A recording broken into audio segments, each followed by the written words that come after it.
अस्सलाम वालेकुम। Welcome to my channel voice over by Hamnesha. I hope कि आप खुश होंगे। कहानी शुरू करने से पहले आपसे रिक्वेस्ट है कि अगर आपको मेरा कंटेंट पसंद आता है तो प्लीज़ मेरे चैनल को सब्सक्राइब करें और लाइक करें। आइए कहानी का आगाज़ करते हैं। तुमने किसी मशकूक बंदे को तो इधर से जाते हुए नहीं देखा? मैंने ठहरे हुए लहजे में इस्तफसार किया। मेरा मतलब है कि जब तुम दुकान में दाखिल हुए तो इस वक्त कोई बंदा दुकान में से निकला हो या दुकान से निकलकर किसी तरफ बढ़ गया हो? नहीं जनाब, वो कतई लहजे में बोला। मैंने ना तो ऐसे किसी बंदे को जाते हुए देखा है और न ही इनायत के कातिल के बारे में कुछ जानता हूँ। मैंने मज़ीद 2-4 सवालात के बाद कमीर अहमद फेरी वाले को फारिग कर दिया और ताकीदी लहजे में कहा कि कबीर अहमद, आज तुम्हारी छुट्टी है, तुम फेरी लगाने नहीं जाओगे और पूरा दिन घर में गुजारोगे। मैंने थोड़ा तवक्कुफ किया, फिर इजाफा करते हुए कहा, कल जब तुम काम धंधे के लिए शमशाबाद से निकलने लगो तो थाने में आकर हाजिरी लगा देना और जब वापस आओ तो भी अपनी सूरत मुझे दिखाने के बाद घर का रुख करना। उसने उलझन ज़दा नज़र से मुझे देखा और पूछा, थानेदार साहब, आप किसी हवाले से मुझ पर शक कर रहे हैं?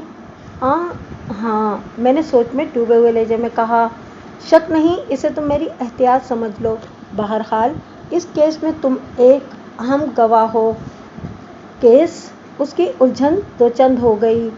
मैंने उसका शाना थपथपाते हुए तसल्ली आमेज़ लहजे में कहा कि कबीर अहमद, परेशान होने की ज़रूरत नहीं, ये महज रस्मी कार्रवाई है, इसे कानूनी ज़ाब्ता समझ लो। वो मुतमईन हो गया। मैंने वहाँ मौजूद अफराद में से भी चंद लोगों से मुख्तलिफ सवालात किए, लेकिन कोई मुफीद बात मालूम न हो सकी। मकतूल के पड़ोसी दुकानदार अशरफ और भोला ने वक़ुआ के काफ़ी देर बाद अपनी दुकानें खोली थीं और वो भी इस अफसोसनाक वाक़ये के बारे में कुछ नहीं जानते थे। ताहम मैंने इनसे इनायत के किसी मुमकिना दुश्मन के बारे में भी सवालात किए, लेकिन कोई सुराग ना मिल सका। इसी लम्हे मुझे पता चला कि मकतूल राजा इनायत की माँ रोती धोती वहाँ पहुँच गई है। इस बदनसीब का नाम बशीरा बीबी था। बशीरा की उम्र लगभग 55 साल रही होगी। सर के बालों में सफ़ेदी और स्याही का तनासुब यकसा था और वो एक दुबली पतली और खासी मुस्तैद औरत नज़र आती थी। ताहम बेटे की मौत की खबर ने उसे तोड़ कर रख दिया था। वो उसकी लाश तक पहुंची और उसे देखने का मुतालबा कर दिया। मैंने मकतूल के चेहरे से कपड़ा हटा दिया, ताहम गर्दन के कटे हुए हिस्से को पोशीदा ही रहने दिया। वो खौफनाक और दिलदोज मंजर एक माँ को दिखाना सरासर जुल्म और ज्यादती वाली बात होती। वो उसके चेहरे को देखते ही सीना कूबी करते हुए धाड़े मारकर रोने लगी। इसके साथ ही इसके मुंह से ये अल्फाज जारी हुए, ये तो एक दिन होना ही था। मैंने इनायत को कितना समझाया था कि ये मामला चलने वाला नहीं, वो कुलसुम से जान छुड़ा ले, लेकिन वो मेरी एक नहीं माना। बड़ी जल्दी थी। एक बार इसके जहन में जो बात बैठ जाती थी फिर निकलने का नाम नहीं लेती थी। हाय रे, मेरा तो एक ही बेटा था, मैं क्या करूं, कहाँ जाऊं? बशीरा की आहो-बका ने मुझे चौंकने पर मजबूर कर दिया। इसके अल्फाज ने गोया तारीकी में एक मरकरी बल्ब रोशन कर दिया था। वो अपने बेटे के कातिल की जानिब इशारा कर रही थी। इसकी बात से यही तासुर उभरता था कि वो इस नौइयत के अंधोनाक और संगीन वाक़ये की पहले ही से तवक्को कर रही थी। मैंने उसकी इन हरकत में किसी किस्म का रखना डालने की कोशिश नहीं की और पूरी तवज्जो से उसकी ज़ुबान से निकलने वाले अल्फाज पर लगा दी। 5 मिनट के बाद कांस्टेबल जमशेद ने इतला दी कि लाश को सरकारी हॉस्पिटल पहुंचाने का इंतज़ाम हो गया है। मैं बशीरा बीवी के पास गया, फिर शानों से थाम कर उसे खड़ा करते हुए उसके कान के करीब हमदर्दाना अंदाज में सरगोशी की। बशीरा बीवी, खुद को संभालने की कोशिश करो। मुझे पता है तुम अपने बेटे के कातिल को अच्छी तरह जानती हो। इत्मीनान रखो कि मैं तुम्हारे साथ इंसाफ करूँगा। मैं इस वाक़ये के ज़िम्मेदार शख्स को फांसी लगवा कर ही दम लूँगा। मेरे अल्फाज में ऐसी तासीर थी कि वो उम्मीद भरी नज़र से मुझे देखने लगी। फिर लरजती हुई आवाज़ में बोली, थानेदार साहब, आप सच कह रहे हैं ना? 16 आने सच, मैंने एक एक लफ्ज़ पर जोर देते हुए कहा। मैं आपको बताती हूँ, वो इज़्तिरारी अंदाज में बोली। अभी बताती हूँ, अभी नहीं। मैंने तशफ़ी आमेज़ अंदाज में उसकी बात काट डाली और कहा, ये सारी कहानी मैं तुम्हारे घर में बैठकर इत्मीनान से सुनूंगा। यहाँ इस किस्म की बातें करना मुनासिब नहीं होगा। मैं तुम्हारे बेटे की लाश को मुआयने के लिए हॉस्पिटल भिजवा रहा हूँ, फिर तुम्हारे साथ तुम्हारे घर चलता हूँ। वो खामोश नज़र से यकटुक मुझे देखते हुए आंसू बहाती चली गई। मैंने लोगों के ताउन से राजा इनायत की शहरक की लाश को एक टांगे में रखवाया। फिर कांस्टेबल जमशेद को ज़रूरी हिदायत देने के बाद लाश के साथ सरकारी हॉस्पिटल की तरफ रवाना कर दिया। माशाअल्लाह हेयर कटिंग एंड गरम हमाम पर मैंने सरकारी ताला डाल दिया था। मकतूल इनायत का घर शमशाबाद के दूसरे किनारे पर वाक़ था। जब भी बशीरा बीवी को जाए वकुआ तक पहुंचने में थोड़ी देर लग गई थी। जब मैं इसके साथ घर पहुंचा तो दोपहर हो चुकी थी। घर के अंदर और कोई भी नहीं था। जब हम एक दूसरे के रूबरू बैठने लगे तो मैंने सोगवार अंदाज में कहा कि बशीरा बीवी, मुझे तुम्हारे बेटे की अलमनाक हलाकत का बड़ा दुख है। मैं तुम्हारे गम में बराबर का शरीक हूँ। मैं इनायत को वापस तो नहीं ला सकता, लेकिन ये मेरा तुमसे वादा है कि इसके कातिल को जल्द से जल्द गिरफ्तार करके अदालत से इबरतनाक सज़ा दिलवाऊंगा। वो गरम चादर के पल्लू से आंसू पोंछते हुए बोली, काश इनायत मेरी बात मान लेता तो आज ये दिन न देखना पड़ता। वो भी चला गया और मैं भी दुनिया में अकेली रह गई। हौसला करो बशीरा बीवी, मैंने अपनायत भरे लहजे में कहा। अल्लाह की मर्जी यही थी कि तुम्हें ये सदमा उठाना पड़े। आहिस्ता आहिस्ता खुद को संभालने की कोशिश करो। दुख सुख तो इंसान की ज़िंदगी का हिस्सा हैं। इंसान इन्हीं से लड़ते लड़ते ज़िंदगी हार जाता है। इनायत को तो उसकी ज़िद ले डूबी है थानेदार साहब, वो रुहासी हो गई। बशीरा बीवी, तुमने वहाँ दुकान पर भी इनायत की ज़िद का जिक्र किया था। मैंने ठहरे हुए लहजे में कहा। तुम्हारी बातों से मैंने अंदाज़ा कायम किया है कि तुम अपने बेटे के कातिल के बारे में बहुत कुछ जानती हो। तुमने किसी कुलसुम का भी नाम लिया था। मैंने लम्हाती तवक्कुफ करके एक गहरी सांस ली, फिर इजाफा करते हुए कहा, तो अगर तुम चाहती हो कि इनायत के कातिल को सख्त तरीन सज़ा मिले तो फिर मुझसे कोई बात छुपाने की कोशिश न करना। सारे मसले की जड़ यही नामुराद कुलसुम है। जनाब, वो नफरत आमेज़ अंदाज में बोली। इस कमीनी ने इनायत को उल्लू का गोश्त खिलाकर अपनी मुट्ठी में कर लिया था। वो कुलसुम के सामने किसी की नहीं सुनता था, लेकिन डायन खा गई मेरे लख्ते जिगर को। ये कुलसुम है कौन? मैं पूछे बिना ना रह सका। इनायत की बीवी, उसने बुरा सा मुंह बनाते हुए जवाब दिया। कुलसुम से इनायत का एक 2 साला बेटा भी है। लेकिन कुलसुम और वो बच्चा हैं कहाँ? मैंने हैरत भरे अंदाज में इस्तफसार किया। इस घर में तुम्हारे सिवा तो मुझे और कोई नजर नहीं आ रहा। उसने जवाब देने के लिए मुंह खोला ही था कि बैरूनी दरवाजे पर दस्तक हुई। वो मौजू की पटरी से हटकर मेरी तरफ देखने लगी। आप बैठें जी, मैं देख कर आती हूँ। मैं इस वक्त बशीरा बीवी के साथ इसके घर की बैठक में मौजूद था। इस बैठक के अलावा इस घर में मज़ीद 2 कमरे और एक तवील बरामदा भी था। मकान का सहन भी अच्छा खासा कुशादा था, जिसमें एक दीवार के साथ अमरूद और अनार के दरख्त लगे हुए थे। दूसरी दीवार के साथ बावर्ची खाना और गुसल खाना वगैरह बना हुआ था, और कोने में एन बैठक के सामने अंदरूनी दरवाजे के साथ शहतूत का एक कदावर दरख्त इस्तादा था। थोड़ी देर के बाद बशीरा बीवी लौट आई और उसने आकर बताया कि कुलसुम कुछ दिनों से बच्चे के साथ अपने मैके गई हुई है। उधर चक चौंटी में उसके माँ बाप और भाई वगैरह रहते हैं। एक पुलिस ऑफिसर होने के नाते तजस्सुस का मादा कूट कूट कर मेरे अंदर भरा हुआ था। बशीरा ने वापस आने के बाद मेरे सवाल का जवाब दिया था जो मैंने उससे पूछा था। वो अपनी जगह बिल्कुल दुरुस्त थी, लेकिन दूसरे ही लम्हे होने वाली दस्तक के बाद मेरा दिमाग किसी और चीज़ में मसरूफ़ हो गया था। इसी मसरूफियत की बिना पर मैंने उससे पूछा, दरवाजे पर कौन था?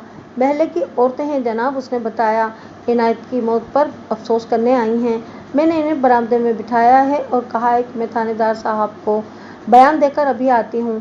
ठीक है, इसके जवाब से मुतमईन होने के बाद मैंने कहा, हाँ तो तुम मुझे इनायत के कातिल के बारे में कुछ बताने वाली थी।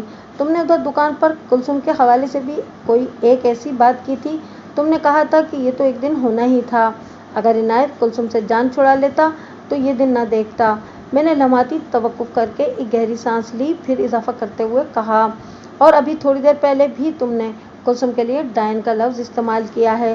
क्या तुम समझती हो कि इनायत की मौत में उसकी बीवी कुलसुम का हाथ है? ये सब कुछ इसी मनहूस की वजह से हुआ है जनाब, वो मजबूत लहजे में बोली। मुझे पूरा शक है कि इनायत की मौत के मामले में कुलसुम का भाई रियाज मुलविस है। रियाज बड़ा ही कमीना और बदफितरत आदमी है। वो कई मरतबा इनायत को ख़तरनाक नताइज की धमकियाँ भी दे चुका था। ख़तरनाक नताइज की धमकियाँ? मैंने उलझन ज़दा नज़र से बशीरा बीवी को देखा और पूछा, इनायत ने ऐसा क्या कर दिया था कि रियाज धमकियाँ देने पे मजबूर हो गया? इनायत ने इसकी बहन के साथ शादी की थी, लेकिन इसमें ख़राबी वाली कौन सी बात है? मेरी हैरत दो चंद हो गई। इनायत ने रियाज की बहन कुलसुम से शादी की और अब इनका एक 2 साल का बच्चा भी है। इसमें खतरनाक धमकियों की गुंजाइश कहाँ निकलती है बशीरा बीबी? वो जी दरअसल बात यह है कि इनायत और कुलसुम ने पसंद की शादी की थी, वो वजाहत करते हुए बोली। रियाज और इनके घर वालों को कुलसुम की यह हरकत बहुत बुरी लगी थी। इनका ख्याल था कि कुलसुम इनायत के बहकावे में आ गई है। बहकावे में आकर इंसान हमेशा गलत काम करता है और गुनाह की राह इख्तियार करता है। मैंने एक एक लफ्ज़ पर जोर देते हुए कहा, अगर वाकई कुलसुम को इनायत ने बहकाया होता तो फिर वो उसके साथ बाकायदा शादी न करता और न ही वो मियाँ बीवी की हैसियत से रहते हुए औलाद पैदा करते। बहकावे के नतीजे में तो वो हरामकारी के सिवा कुछ नहीं कर सकते थे। मैंने थोड़ी देर रुककर टटोलने वाली नज़र से बशीरा बीवी को देखा और फिर अपनी बात मुकम्मल करते हुए कहा, इनायत कुलसुम को ब्याह कर अपने घर लाया और फिर इसे अपनी इज्जत बनाया। मेरी समझ में नहीं आ रहा कि इनायत के इस अमल से रियाज को क्या तकलीफ हो सकती है। मैंने बताया है ना जनाब, वो बड़े उल्टे दिमाग का आदमी है, वो बेजारी से बोली। झगड़ालू और फितना परवर है। इसके घर वाले भी कुछ कम तो नहीं हैं, लेकिन रियाज कुछ ज़्यादा ही बिगड़ा हुआ है। लुच्चे लफंगे लोगों के साथ उसका उठना बैठना है। जब उसने मुख्तलिफ तरीक़ों से इनायत को डराना धमकाना शुरू किया तो मैंने उसे समझाया था, बेटा ये सारा फितना इस बदबख्त कुलसुम की वजह से है। तुम खराबी की जड़ को उखाड़ कर फेंक दो, झगड़ा खुद ब खुद ख़त्म हो जाएगा। मैं तुम्हारी बहुत अच्छी जगह शादी कराऊंगी। इस वक्त तक तो बच्चे की पैदाइश भी नहीं हुई थी, बल्कि इसकी पैदाइश के दूर दूर तलक इम्कानात भी नहीं थे। मगर उसने बात अधूरी छोड़कर एक बोझल सांस खारिज की, फिर गोया हुई। मगर इनायत ने मेरी एक न सुनी। वो हर बार यही कहता था, अम्मा मैंने जो कुछ किया है इसे ज़िंदगी की आखिरी सांस तक निभा कर दिखाऊंगा। मैं किसी की धमकियों या बदख्वाही से नहीं डरता। वो अपनी ज़िद पर डटा रहा। और दूसरी तरफ रियाज ने वक्त के साथ साथ खतरनाक से खतरनाक तर होता गया और अब नतीजा आपके सामने है थानेदार साहब। बात के इख्तिताम पर उसकी आवाज़ भर्रा गई और वो एक मरतबा फिर अपनी चादर के पल्लू से आंखों में उतर आने वाले आंसुओं को साफ करने लगी। बशीरा एक माँ थी, एक ऐसी माँ चंद घंटे कब जिसके बेटे को बड़ी बेदर्दी से कत्ल कर दिया गया था और इस सानेह पर वो जितने भी आंसू बहाती वो कम थे। मैं इसे इजहार गम से कतन रोक नहीं सकता था, लेकिन इसके बयान ने मेरे जहन में जो उलझनें भर दी थी मैं इनका सुलझाना बहुत ज़रूरी था। इसी तनाजुर में मैंने इससे पूछ लिया, इनायत ने कितना अर्सा पहले कुलसुम से शादी की थी? वो सोचते हुए बोली, 3 साल पहले जनाब। बशीरा बीवी, मैंने मोतदिल लहजे में सवाल किया, तुमने बताया है कि कुलसुम कुछ दिनों से अपने बच्चे के साथ चक 34 गई हुई है। क्या इनायत भी अपने ससुराल जाया करता था? सिर्फ कुलसुम को लाने और ले जाने के लिए वो थोड़ी देर के लिए चक 34 जाया करता था, उसने जवाब दिया। इसके सिवा कभी नहीं। और हाँ, कुलसुम से मिलने के लिए कोई आया करता था वहाँ से? नहीं जी, कोई नहीं, उसने बताया। इसका मतलब है कि दोनों ख़ानदानों में शदीद नौयत का ज़हनी दबाव पाया जाता था। मैंने एक इम्कानी बात की, जनाब पिछले 1 साल से ये तनाज़ा कम होने की बजाय बढ़ ही गया है। वो अफसरदा सी सांस खारिज करते हुए बोली। वो लोग तो इनायत के खून के प्यासे थे। 1 साल से? मैंने ज़ेरे लब दोहराया और पूछा, 1 साल पहले ऐसा क्या हुआ था बशीरा बीवी, कोई ख़ास वाक़या? जी, 1 साल पहले मलिक वसीम ने दोनों ख़ानदानों में सुलह सफ़ाई कराई थी, इसने बताया। लेकिन मैं समझती हूँ कि कुलसुम के घर वालों ने सिर्फ मलिक वसीम की बात रखने के लिए सुलह कर ली थी, मगर इनके दिल साफ़ नहीं हुए थे, वरना ये वाक़या पेश न आता। मलिक वसीम कौन? मैंने अपनी मालूमात के लिए पूछा। मलिक वसीम चक 34 का एक बासर ज़मींदार है जनाब, बशीरा बीबी वजाहत करते हुए बोली। शादी के पहले 2 साल तो कुलसुम एक बार भी मैके नहीं गई थी। इसी दौरान में एजाज की पैदाइश हो गई। ऐसी बात नहीं थी कि इनायत ने कुलसुम के जाने पर कोई पाबंदी लगा रखी थी, वो खुद ही नहीं जाती थी। कहती थी जब इसके घर वाले इनायत को पसंद नहीं करते और इसका भाई इनायत को जान से मार देने की धमकियां देता रहता है तो फिर वो भी मैके नहीं जाएगी। ये बात तो कुलसुम की अच्छाई में जाती है बशीरा बीवी, मैंने साफ गोई का मुजाहरा करते हुए कहा। ये तो वो अल्फाज हैं जनाब जो उसके मुंह में थे, नीयत का हाल तो खुदा ही जानता है थानेदार साहब। वो एक रवायती सास की सोच की अक्कासी करते हुए बोली। कुलसुम को डर था कि अगर वो चक 34 गई तो रियाज इसे भी कोई शदीद नुकसान पहुंचा सकता है। कुलसुम के माँ बाप और छोटे भाई आबिद ने तो मजबूरन इस शादी में शिरकत कर ली थी, लेकिन रियाज शामिल नहीं हुआ था। वो सांस हमवार करने के लिए रुकी, फिर इजाफा करते हुए बोली, रियाज शादी के मौके पर घर में मौजूद नहीं था। वो अगले रोज आया और आते ही उसने घर वालों को अपने फैसले से आगाह कर दिया कि उन्होंने जैसे तैसे कुलसुम को ब्याह तो दिया है, लेकिन अब वो इस घर में कदम नहीं रखेगी, वरना जो भी नतीजा निकलेगा उसके वो खुद जिम्मेदार होंगे। वो इनायत और कुलसुम से एक जैसी नफरत करता है, वगैरह वगैरह। तो रियाज की अपनी बहन और बहनोई से नफरत पूरे 2 साल तक बरकरार रही। मैंने पूछगछ के सिलसिले को समेटते हुए कहा, जब मलिक वसीम ने दोनों खानदानों के दरमियान सुलह करा दी तो फिर ये मामला साफ हो गया। अगरचे रियाज की नफरत मोहब्बत में तो नहीं बदली, लेकिन इतना ज़रूर हो गया कि कुलसुम और इनायत चक चौतीस जाने में कोई खतरा बाकी नहीं रहा था। बज़ाहिर तो ऐसा ही लग रहा था जनाब, वो भर्राई हुई आवाज़ में बोली, लेकिन मैं समझती हूँ कि रियाज का गलीज़ दिल इतनी आसानी से साफ होने वाला नहीं।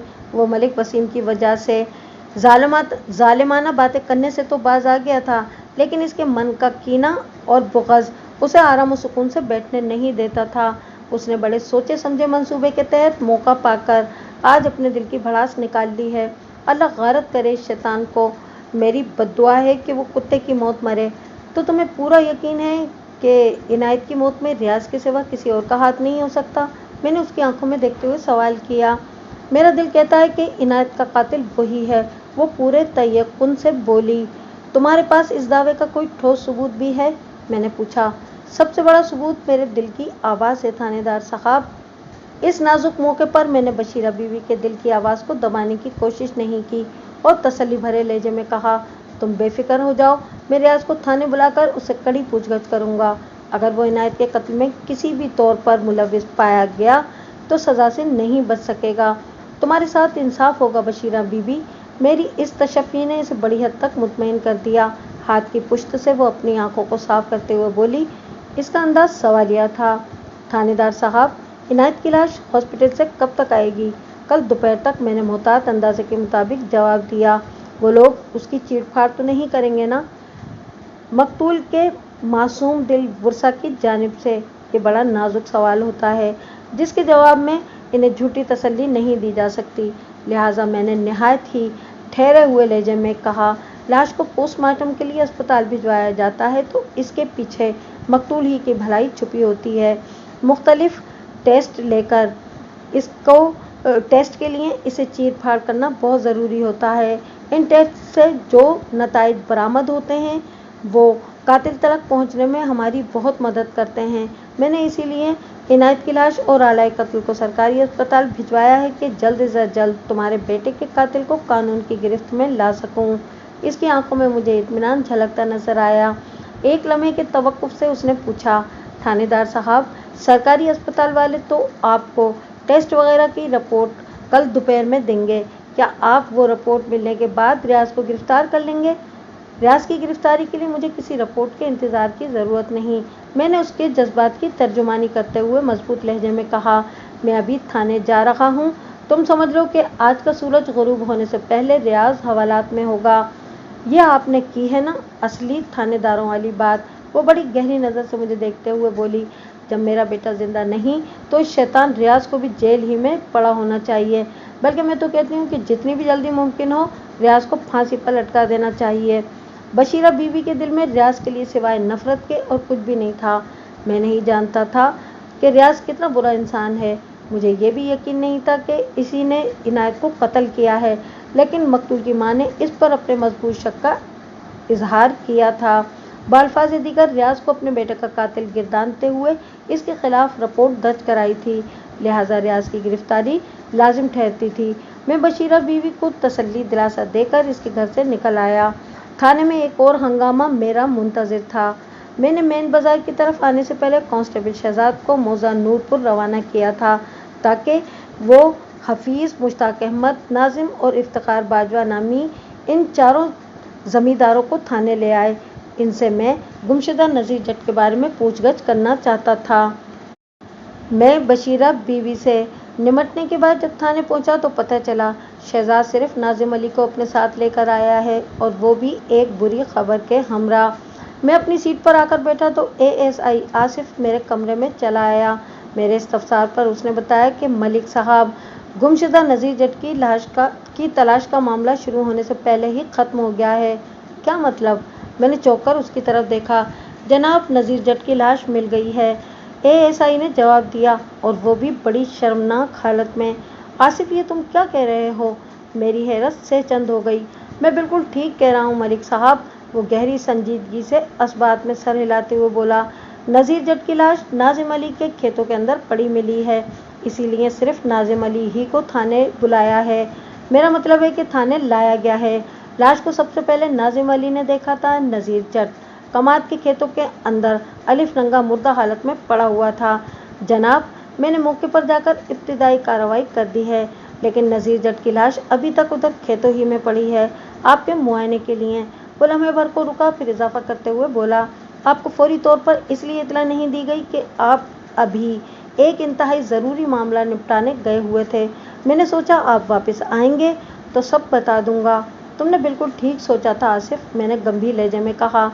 लगता है आज कत्ल की वारदातों का दिन है। क्या नज़ीर जट की घरवाली को इस सानहे की इतला मिल चुकी है? जी, पूरे नूरपुर को पता चल चुका है कि नाजिम अली के खेतों में नज़ीर जट की अलिफ नंगी लाश पड़ी हुई मिली है, एएसआई ने जवाब दिया। मैं जब जाय वकुआ पर पहुंचा तो मकतूल की बेवा फरीदा वहां मौजूद थी।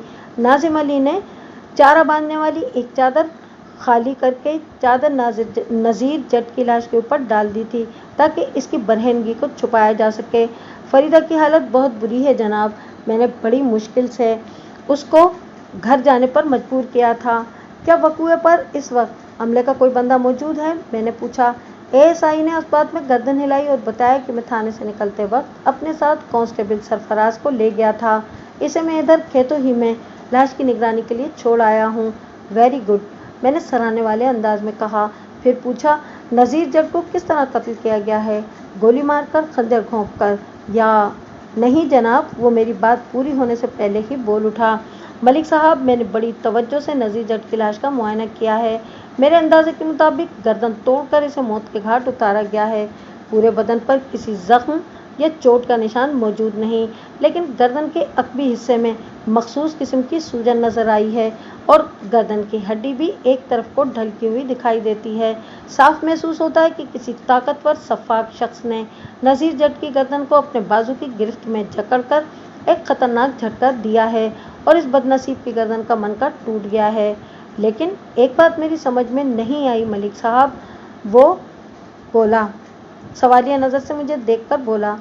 कौन सी बात? मैंने पूछा। वो बोला, नज़ीर जट को कत्ल कर दिया था या कराया गया था, मगर इसे बेलबास करने की क्या ज़रूरत थी? क्या तुमने हादसे और वारदात के इर्द गिर्द का अच्छी तरह जायज़ा लिया था? मैंने पूछा। जी सर, मैंने कमाद के पूरे खेत का बारीकबीनी से जायज़ा ले लिया है जनाब, वो मुतज़ब्ज़ब अंदाज में बोला। मैंने सनसनाते हुए लहजे में सवाल किया, क्या तुम्हें कमाद के खेत में कहीं नज़ीर जट का लिबास या जूते पड़े हुए मिले? नहीं जनाब, ऐसी तो कोई चीज़ नज़र नहीं आई, वो सोचती हुई नज़र से मुझे देखते हुए बोला। लेकिन आप ये बात क्यों पूछ रहे हैं? इसलिए कि नज़ीर जट का कातिल जो कोई भी है, मैंने सोच में डूबे हुए लहजे में कहा, वही नज़ीर जट का लिबास पहनकर जाय वकुआ से फरार हुआ है। इसका मतलब ये हुआ कि कातिल बेलिबास था। एएसआई ने उलझन ज़दा नज़र से मुझे देखा। हाँ, मैंने असबात में गर्दन हिलाई। इसका एक मतलब ये भी हो सकता है। क्या इसके अलावा कोई और मतलब भी है? उसकी उलझन में इजाफा हो गया।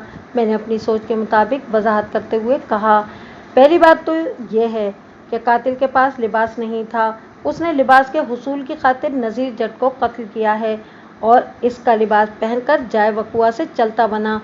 लेकिन ये इम्कान मुझे खासा कम नज़र आता है।